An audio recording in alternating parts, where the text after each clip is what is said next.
Alors, Luc Jäger est chercheur en biochimie. Bon, ça, c'est un nom qu'on connaît.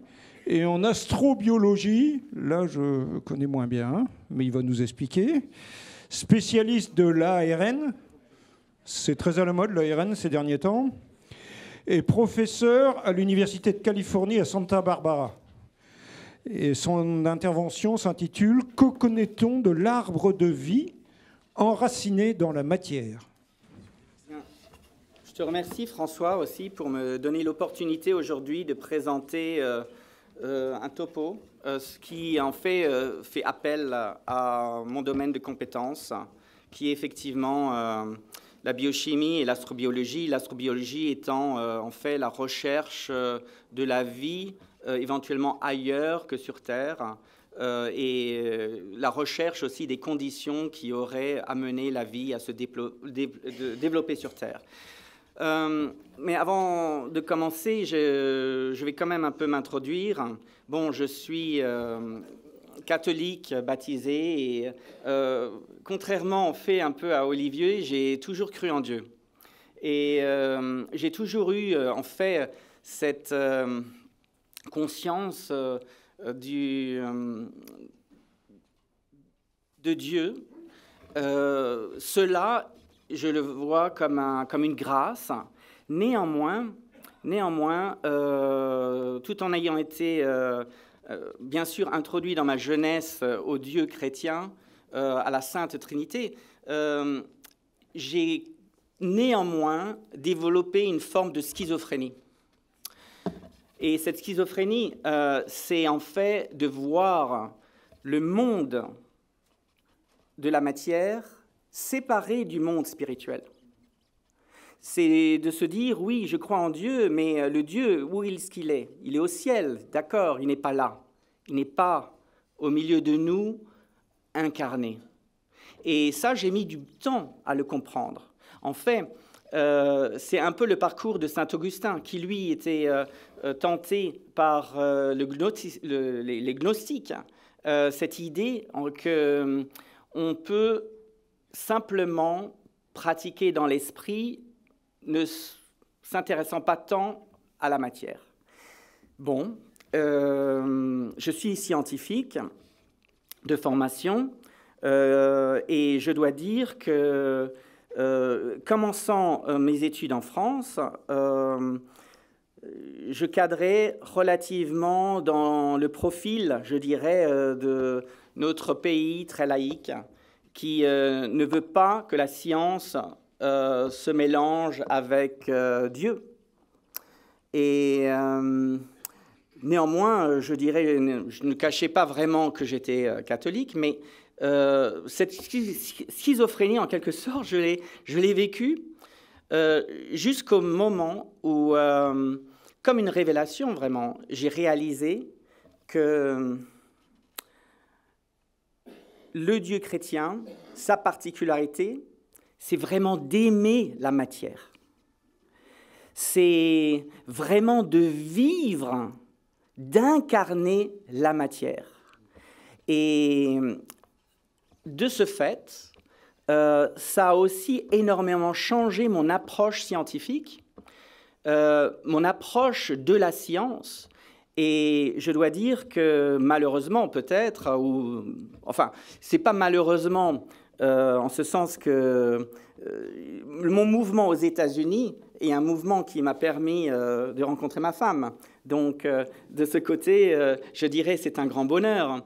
Mais en quelque sorte, c'est aussi du fait de cette difficulté dans le milieu laïque où nous vivons en France, que j'ai été amené à partir aux États-Unis et à m'établir en fait à l'Université de Californie, où là, dans le milieu américain, finalement, on a quand même une liberté d'exprimer Dieu. Très différent de notre laïcité. Et donc mon topo, qui va porter sur cette démarche de comprendre vraiment ces mouvements de l'incarnation, mais aussi par une démarche qui est contemplative. Saint Bonaventure, c'est un saint que j'aime beaucoup. Il a écrit à un moment donné, quand quelqu'un s'adonne à rechercher la sagesse par une investigation curieuse des créatures, alors elle s'éloigne plus encore. Qu'est-ce que ça veut dire? Eh bien, il s'avère que si on n'a pas une approche, si on ne recherche les choses qu'en tant qu'objet, eh bien, finalement, on perd véritablement la signification de la chose. Alors, ce qui est essentiel, c'est d'apprendre à contempler. Contempler, ça, c'est le travail du scientifique. C'est malheureusement pas automatiquement ce que je trouve autour de moi dans le milieu scientifique, mais c'est une nécessité. Nécessité de contempler et de redécouvrir la contemplation. Parce que la science n'est pas un but en soi, mais un moyen de rendre gloire au Dieu créateur. Alors, Saint Bonaventure, il a écrit beaucoup de choses, et il y a une chose qui est toujours frappante dans ses écrits, c'est le fait qu'il reconnaît, comme d'autres théologiens du Moyen-Âge, la nécessité du livre de la création. Alors, c'est quoi le livre de la création? Le livre de la création, c'est tout le monde créé qui, en fait, d'après les médiévaux, était destiné à nous faire comprendre Dieu. Il faut qu'on se rappelle la Genèse, où, finalement, le Seigneur, Dieu le Père, il a permis à Adam, l'homme qu'il a créé, de nommer toutes les créatures. Quand on nomme, c'est qu'on connaît, c'est qu'on apprend à connaître. Et la Sainte Trinité est vraiment reflétée dans les créatures d'après Saint Bonaventure, être dans la matière, qui reflète cette Trinité par l'unité, la vérité, la bonté, l'être dans l'intelligence qui reflète Dieu dans la mémoire, l'intellect, la volonté, l'être dans l'art éternel, dans la foi, l'espérance, la charité. Et en tant que scientifique, c'est l'être dans la matière.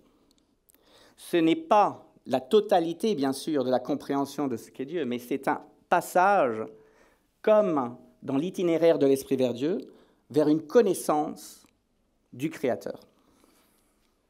Alors, le Créateur, c'est celui qui contemple, qui nous contemple, et nous avons à le contempler. C'est l'échange.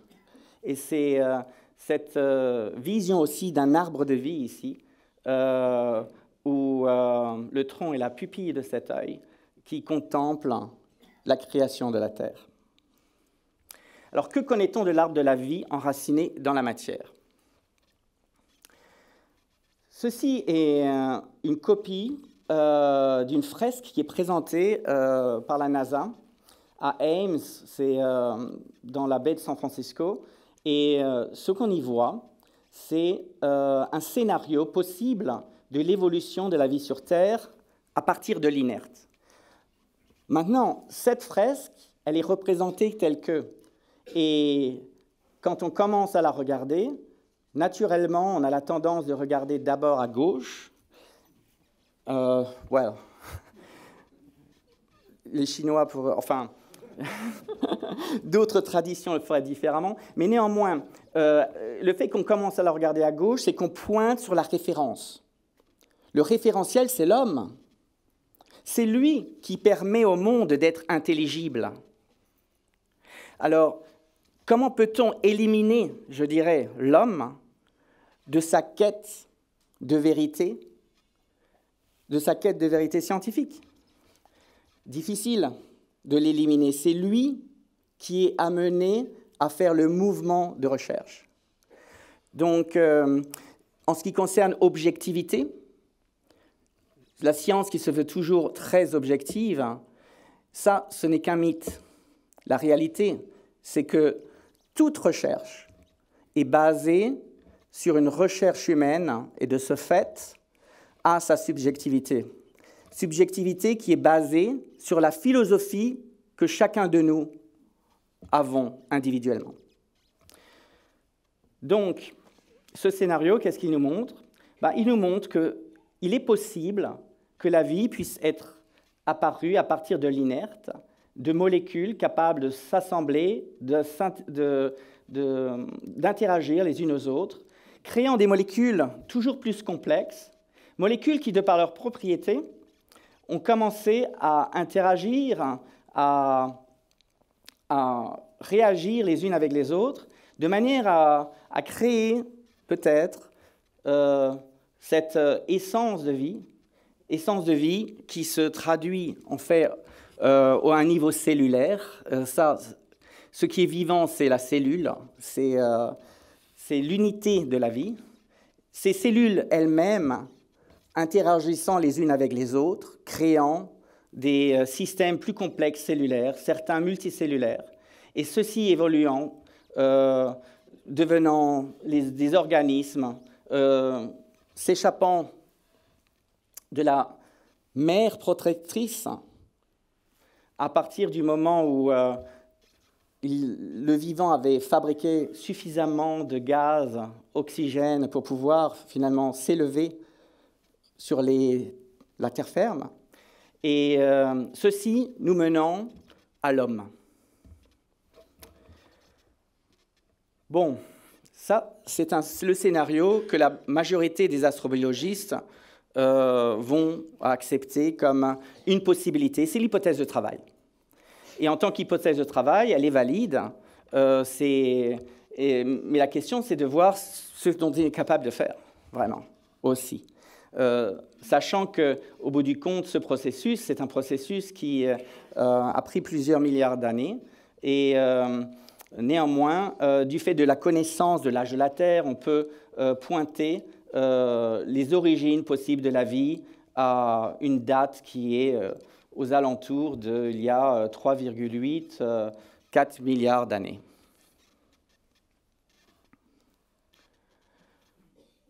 Je vous propose une méditation sur 3 mots qui signifient vie. Le premier, c'est Zoé, l'unicité des processus fondamentaux de la vie. C'est ce que Zoé, en grec, traduit. Zoé, c'est un terme, c'est d'ailleurs le terme qui se trouve le plus souvent dans la Bible pour désigner la vie. Quand le Christ parle, quand il dit qu'il est le chemin, la vérité et la vie, il dit Zoé.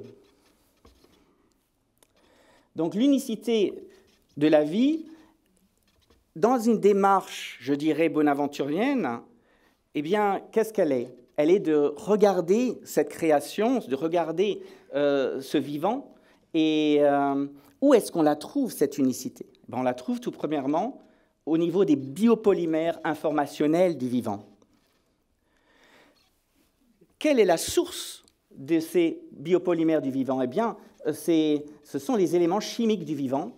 Et ça, c'est la table périodique de Mendeleïev qui montre ici les éléments majeurs en rose qui font partie du vivant. Il y en a très peu, très peu.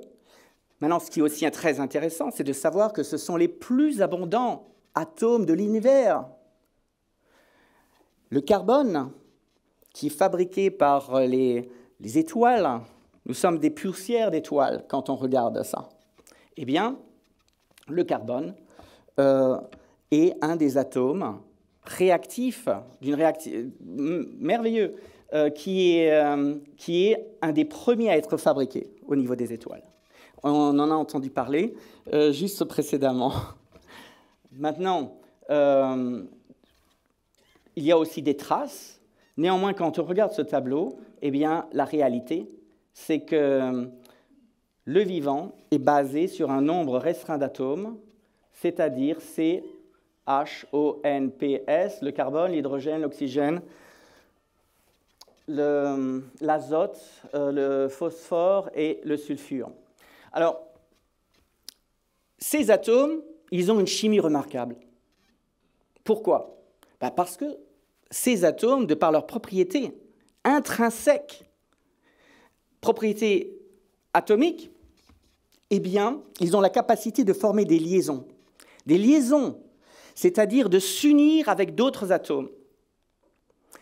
Intéressant comme principe. Ce n'est pas là une fission, une séparation. C'est une union. Et cela a été bien démontré par l'expérience de Stanley Miller en 1953, où au bout du compte, à partir de petites molécules organiques, eh bien, il a été capable, avec une source d'énergie, de produire les aminoacides du vivant. Certains des aminoacides du vivant, pas tous, 10. Mais néanmoins, ça montre quand même cette capacité incroyable, déjà inscrite dans la matière, de pouvoir former des briques que l'on retrouve au niveau même de notre corps. Plus récemment, je donne juste des exemples. Il y a tellement d'exemples de recherche que je pourrais citer. C'est juste un que je trouve relativement intéressant parce qu'au bout du compte, ce qu'il décrit, c'est un réseau de réactions chimiques qui ont la capacité de produire les précurseurs de l'ARN, des protéines et des lipides, qui sont en fait les constituants du vivant. Indépendamment, toutes ces réactions ont été démontrées comme possibles, et ces réactions sont à même, en fait, de montrer des voies possibles vers les briques du vivant. Dans des conditions identiques, mêmes conditions. Ici, un milieu cyanosulfidique, c'est-à-dire tirant avantage aussi du sulfure. Ça, c'est un exemple parmi d'autres, mais ça montre la chimie, la capacité remarquable de la chimie du vivant. Alors, bon, on arrive à faire des briques, ça c'est certain, les monomères qui rentrent dans la composition des polymères de complexité plus grande. Mais il est aussi important de noter que notre capacité actuelle de synthèse et de conception, eh bien, à partir, je dirais, du bas, c'est-à-dire des petites molécules, montre quand même qu'il est relativement difficile d'accéder rapidement à une complexité telle qu'on la connaît, je dirais, dans le vivant. Ceci dit, l'unicité, on la retrouve aussi en regardant le vivant. En regardant le vivant, il y a unicité du traitement de l'information dans les cellules. Ce qui est remarquable, c'est que toutes les cellules du vivant fonctionnent sur un échafaudage de réactions chimiques qui est identique. Ce que l'on a là, c'est un résumé d'une recherche par le laboratoire de Craig Venter, où ils ont fait des recherches pour trouver le nombre minimal de gènes au niveau d'un génome, ici le génome d'une petite bactérie qui s'appelle Mycoplasma, à même de maintenir la capacité de vivre. Eh bien, ce qu'on a là, c'est un génome qui est très petit, c'est un génome de la moitié d'un million de paires d'ADN, et il totalise en fait 473 gènes. 473 gènes, c'est suffisant pour avoir la vie. Et maintenant, ce qui est intéressant, c'est de voir que si on regarde les gènes qui sont importants, eh bien à peu près la moitié des gènes qui sont essentiels à la vie, eh bien, c'est le traitement de l'information. L'expression de l'information du génome et la préservation de l'information du génome. C'est quoi une cellule? La cellule que je vous ai montrée, s'il s'agissait de la toucher, de la voir, eh bien, c'est à ça que ça ressemble, c'est un paquet de molécules. C'est un paquet de molécules, c'est fait d'ARN, d'ADN, de protéines, et la surface de la cellule, c'est une membrane faite de lipides.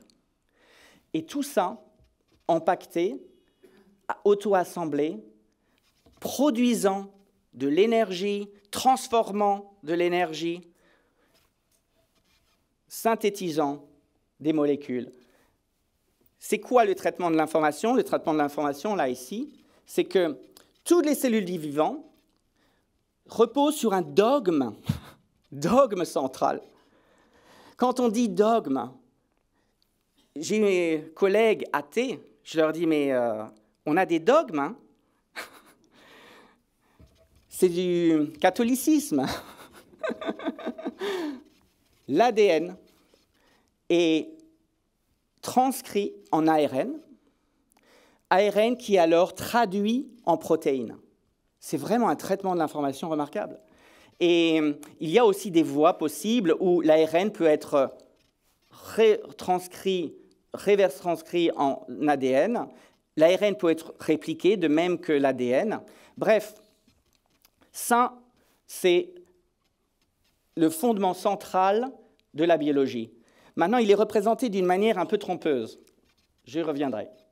Toujours est-il que ce qui est vraiment remarquable, c'est la capacité de l'ARN à être traduit en protéines.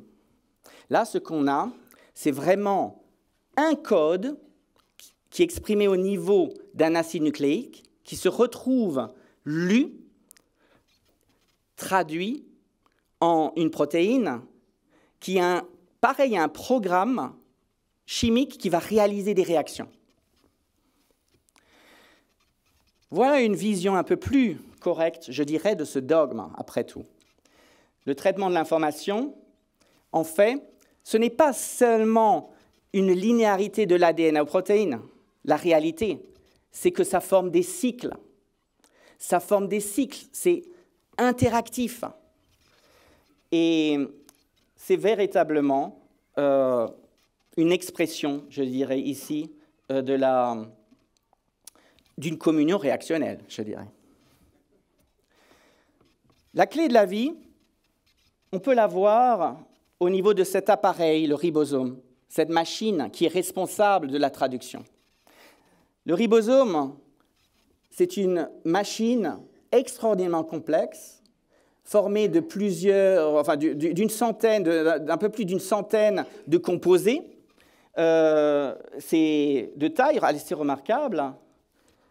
Et ça a valu, en fait, la résolution de la structure atomique de cette cathédrale moléculaire, c'est une vraie cathédrale, a valu le prix Nobel, en fait, à 3 chercheurs en 2009, Ramakrishnan, Stites et Adayanath. Et c'est cette molécule, cette machine supramoléculaire qui, en fait, est à même de lire le code génétique au niveau des cellules. Donc, quand on parle maintenant du dernier ancêtre commun à tous les êtres vivants, eh bien, il faut savoir que le dernier ancêtre de tous les êtres vivants avait déjà un ribosome. Et ce ribosome, cette machinerie, se retrouve au niveau de toutes les cellules vivantes. Alors, comment le ribosome est-il apparu ? Répondre à cette question est vraiment essentiel et ne peut certainement pas s'expliquer par un pur hasard. Voilà le type de recherche, un type de recherche intéressante à poursuivre. Quand on parle du ribosome, voilà le type de réaction que ça réalise. À nouveau des cycles, à nouveau, je dirais, une chorégraphie de mouvements au niveau moléculaire. Et ce qui est d'autant plus intéressant, c'est que quand on penche sur cette molécule, c'est de réaliser que cet ensemble moléculaire, c'est une machine, elle est faite de plusieurs molécules. Eh bien, il y a dans cette machine moléculaire de l'ARN et des protéines. C'est un mélange d'ARN et de protéines. Et l'ARN représente 2/3 du poids du ribosome. Eh bien, quand on regarde véritablement comment cette machinerie fonctionne, eh bien, il s'avère que c'est l'ARN constitutif du ribosome qui fabrique les protéines. C'est lui qui catalyse la réaction de formation des protéines. C'est lui qui décode qui décode l'information au niveau d'un ARN en protéines. C'est l'ARN qui fait le travail. Et de ce fait, bon, il est quelque peu naturel pour un certain nombre de scientifiques de dire, bon, cet ARN, après tout, c'est peut-être la molécule clé, celle qui aurait une réponse à la vie. Maintenant, il est clair que s'il y a une possibilité d'imaginer des scénarios où on part, je dirais, d'un système qui est basé sur de l'ARN et des peptides pour arriver au bas de cette diapositive sur le système tel qu'on le connaît, où on a l'ARN qui fabrique des protéines, les protéines qui aident l'ARN aussi à fabriquer des protéines et de l'ADN. Bon, la réalité, c'est qu'il se cache toujours derrière ça des processus d'émergence qui posent vraiment question. Alors, je ne sais pas combien de temps j'ai. 10 minutes, très bien. Ben, c'est très bien. Bios. Voilà le deuxième mot-clé, qui décrit également la vie. Beaucoup moins utilisé dans la Bible. En grec, c'est la bonne vie, c'est l'expression particulière de la vie. Et on peut le voir comme la diversité des expressions de la vie. Alors, je vous ai parlé de cet ancêtre commun de tous les êtres vivants. On l'appelle Lucas, Last Universal Common Ancestor. Et bien, sur la base des analyses de séquences de ces ARN, de tous les êtres vivants connus, il est possible de construire des arbres phylogénétiques. L'arbre de la vie de la science, en fait, basé sur l'analyse de séquences d'ARN qui sont tous présents dans les êtres vivants, eh bien, c'est ce qui a permis à Carl Woese de découvrir la troisième branche du vivant, le troisième domaine du vivant. Avant lui, on ne pensait qu'il n'y avait que des bactéries et des eucaryotes. Après son travail, eh bien, a été découvert qu'il y avait une troisième branche du vivant, aussi d'organismes unicellulaires, mais qu'on appelle les archées. Et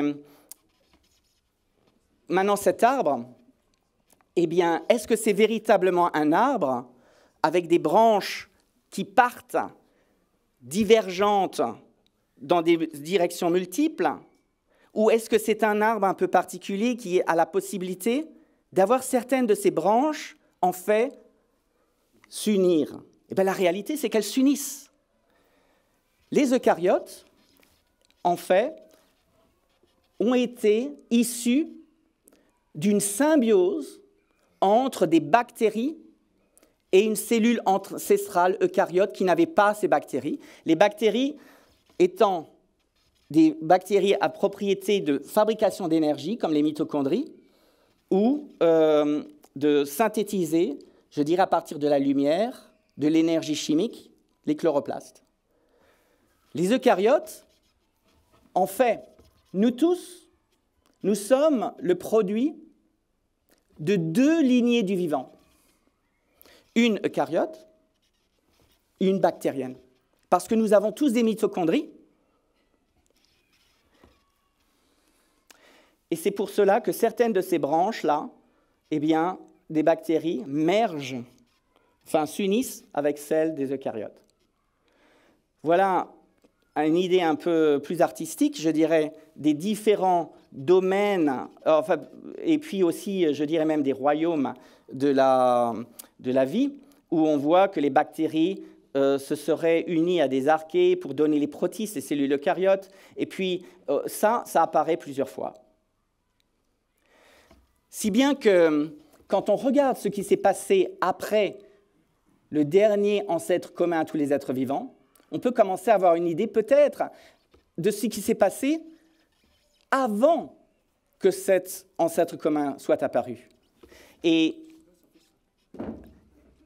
ce que l'on voit là, c'est un tronc commun fait d'une communauté de cellules ancestrales primitives qui, en fait, en communion d'échange, auraient éventuellement échangé de l'information pour établir l'origine de cet ancêtre commun à tous les êtres vivants.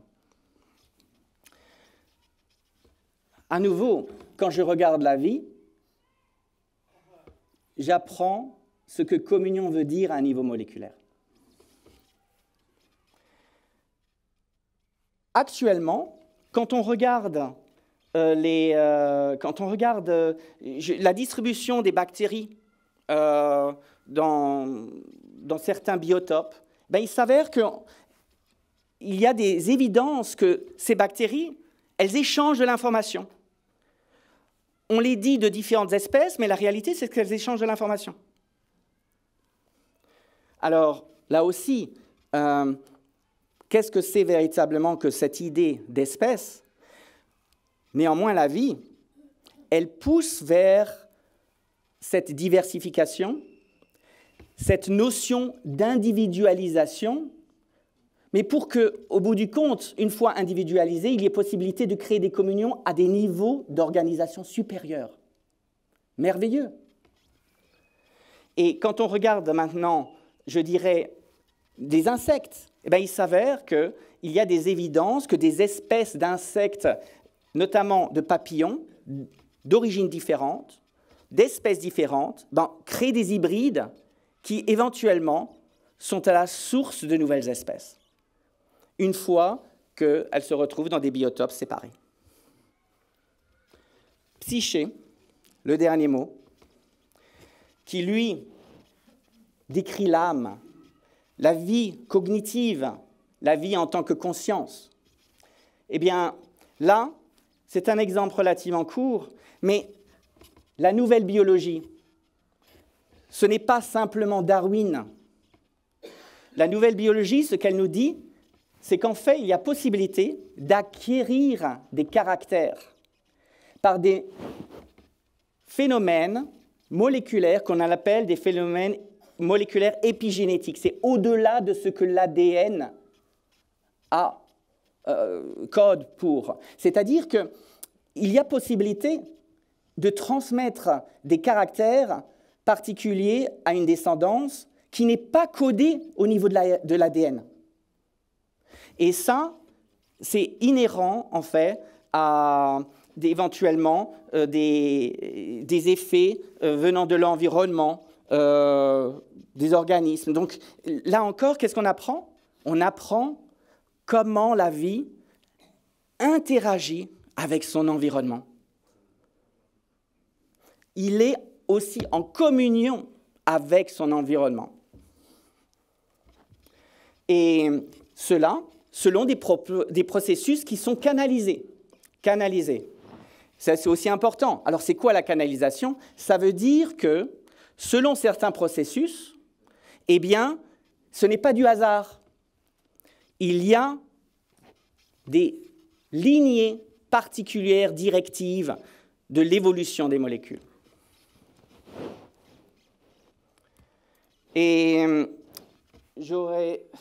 Quand je peux aller en arrière. Bon, je vais finir sur la causalité.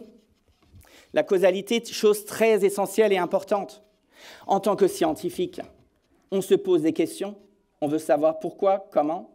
Eh bien, c'est la pratique de base de la causalité. On essaye de comprendre les causes efficaces, les causes efficientes, les causes matérielles, les causes inhérentes à un contexte. Bon, eh bien, beaucoup de chercheurs, pendant un certain temps, pensaient que les causalités, c'est uniquement du bas vers le haut. C'est très facile. Tout apparaît un peu comme magie, par magie, c'est le hasard, et puis voilà, tout pousse d'en bas. Ben, la réalité, c'est que les causalités, comme le disait bien Olivier, c'est vertical, du bas vers le haut, mais aussi du haut vers le bas. Du haut vers le bas. Ça veut dire que des niveaux supérieurs ont des effets causaux sur la matière à un niveau inférieur. Mais écoutez, je fais ça. Mon cerveau, ce que je suis, naturellement décide là quelque chose qui se traduit par un mouvement. Incroyable. Ça, c'est un effet du haut vers le bas. Comment ça se fait? Comment ça marche? Beaucoup de questions encore à répondre. Et quand on parle de structures moléculaires, réseaux moléculaires, qui finalement forment des réseaux fonctionnels, qui forment des réseaux cellulaires, par des causalités du bas vers le haut, mais aussi dans un contexte évolutif, selon des pressions de sélection particulières, eh bien tout ça, les réseaux cellulaires affectant les réseaux fonctionnels et les réseaux moléculaires structurés de plus bas. Donc, je vais passer quelques slides. Je mets la pression. Oui. Et je vais finir par ça. Qu'est-ce que la vie? La vie, c'est l'amour incarné. C'est l'amour incarné, et ça, c'est un assemblage, en fait, de molécules que nous avons réalisées au laboratoire et qui, en fait, ont la capacité de former ce cœur percé. C'est une information qu'on code au niveau d'un ARN. Ici, plusieurs ARN, et ces molécules s'assemblent selon l'information qui est encodée dans cet ARN. Et ça, ce sont d'autres petits cœurs qui sont formés d'un seul ARN. C'est un seul ARN, c'est un chapelet, vraiment, chapelet moléculaire, qui finit par se replier en un cœur. Donc merci pour votre attention.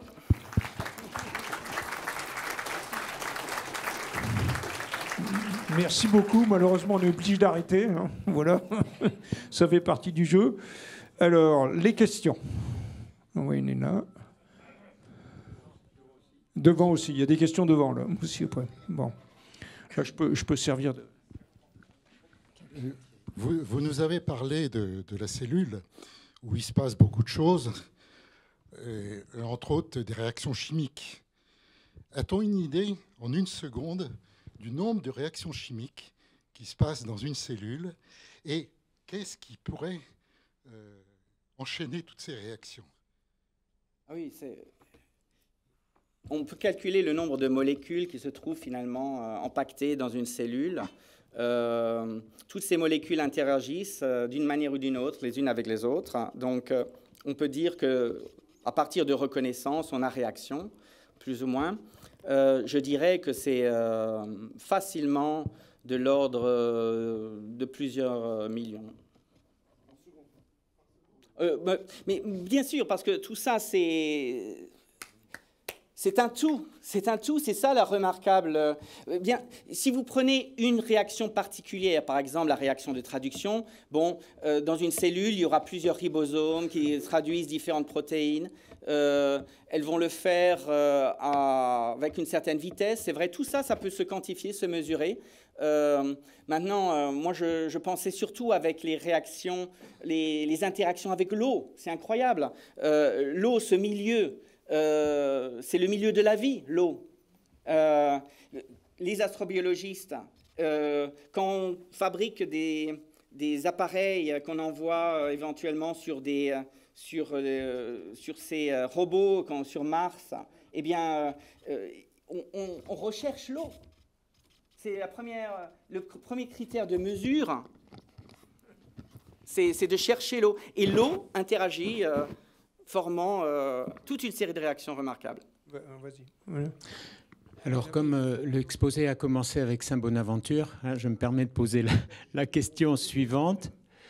Un certain Teilhard de Chardin, à son époque, bien après Saint Bonaventure évidemment, a été extraordinairement marqué avec les sciences de son époque par ce principe d'union qu'il a vu à l'intérieur même de la matière et dans les différents degrés de complexité de cette matière, et jusqu'à la matière vivante, si je puis employer cette expression, et jusqu'à l'humain.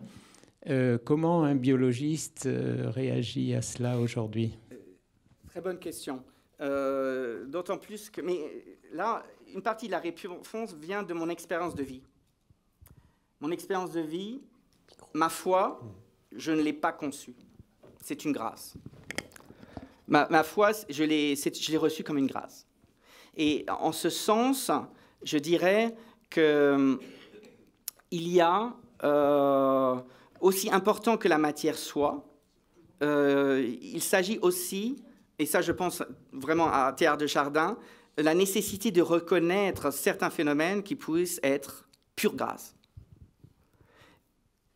Incapable de revenir, de simplement monter du haut vers le bas, même si, je dirais, il y a de l'émergence de la matière à un niveau supérieur de la matière, je crois que... pourquoi ça s'arrêterait, en fait? Si on accepte la possibilité d'un monde spirituel, pourquoi, soudainement, on dit « stop ». Bonjour. Oui, bonjour. Je crois que vous êtes exobiologiste. Nous savons qu'il y a des centaines de milliards d'étoiles dans une galaxie, qu'il y a des centaines de milliards de galaxies. Comment est-ce que tout ceci est peut-être intégré par la pensée avec l'idée d'une religion qui est, je pense à la religion catholique, très axée sur l'avènement de l'homme? C'est vrai, c'est vrai. Il y a un principe qui est dit, le principe de Fermi, qui dit que si les extraterrestres existaient vraiment, on les aurait déjà rencontrés. Bon, ceci dit, c'est un peu une boutade. C'est un peu une boutade. Mais ce que je veux dire, c'est que la possibilité d'une vie extraterrestre, ça, clairement, je peux la concevoir. Mais ça veut dire quoi, cette vie extraterrestre? Bon, je la vois finalement comme éventuellement une vie pas forcément intelligente. Maintenant aussi, je dirais, en tant que chrétien catholique, moi je crois en des intelligences supérieures. Je crois véritablement qu'il y a des intelligences supérieures en ce monde. Les anges. Et alors, pour certains, c'est quoi? C'est comme des extraterrestres, hein. Mais je dirais c'est quand même particulier que dans notre foi chrétienne, eh bien, il y a la réalité aussi d'un monde spirituel et d'entités intelligentes, de personnes intelligentes qu'on appelle les anges. Oui, bonjour. Oui, il me... Oui, bonjour. Si je me souviens bien, il y a eu 3 chercheurs qui ont eu le prix Nobel de médecine au XXe siècle, qui ont démontré que tous les 7 ans, l'homme renouvelait la totalité de ses cellules. Pour autant, il reste lui-même. Nous restons nous-mêmes, notre personnalité. Ça a des conséquences qui, je pense, ne sont pas négligeables pour l'apport en théologie. Oui, je dirais oui. Il y a une forme de continuité dans la matière, de renouvellement. Oui, c'est une belle image, le fait que là aussi, nos cellules, finalement, elles passent. Mais pas toutes, hein. Les cellules du cerveau, quand même, certaines qu'on a bébé, on les a aussi à notre mort. Merci Luc pour premier rang. Merci pour cette belle conférence contemplative, hein. Donc, vous avez bien montré en effet qu'il y a processus de divergence et de convergence que vous interprétez comme communion. Est-ce que scientifiquement, au regard de la science, on pourrait même estimer qu'il y a une structure hiérarchique? On sait bien qu'aujourd'hui, la notion de hiérarchie est profondément combattue. Est-ce que ça a un sens aujourd'hui de parler de hiérarchie? Pour moi, tout à fait. Pour moi, tout à fait. Je dirais, si je regarde comment un ARN se replie, si je regarde comment un ARN se replie en 3D, il se replie hiérarchiquement. Il y a de la hiérarchie, c'est-à-dire que certaines des interactions doivent se former avant d'autres. Ça, c'est hiérarchique. Alors, merci beaucoup. Je suis au 2e rang seulement. D'accord. J'ai été très heureux de voir les 3 du prix Nobel de chimie 2009. Moi, quand j'ai appris qu'il y avait ce prix Nobel donné à ces gens sur le titre comment fonctionne le traducteur entre les deux langages, celui de l'ADN et des protéines. Ça a été un cadeau pour mes bandes dessinées parce qu'il y a des gens qui ne me croyaient pas quand j'employais ce langage. Bon, mais ma question, c'est justement, ça c'est déjà 2009, c'est un peu loin compte tenu des recherches. Est-ce qu'on parle toujours pour l'ADN et les protéines de deux langages avec un alphabet, un vocabulaire, une grammaire, ou est-ce que c'est maintenant dépassé Non, c'est pas du tout dépassé. En fait, je dirais ça, c'est aussi un paradoxe du monde scientifique. Les gens, les athées, qui croient en Darwin, ils font tous de la téléologie. Ils sont tous là à parler de fonction. On est tous là à interpréter comment les choses fonctionnent, comment elles opèrent, quelles sont les opérations. Bon, eh ben, j'ai eu certains de mes collègues, certains prix Nobel aussi, qui viennent en disant « Ah non, non, non, non, ça c'est juste une expression, c'est pas réel. » Je ne sais pas sur quoi ils travaillent, mais pour moi, la science est basée sur des faits.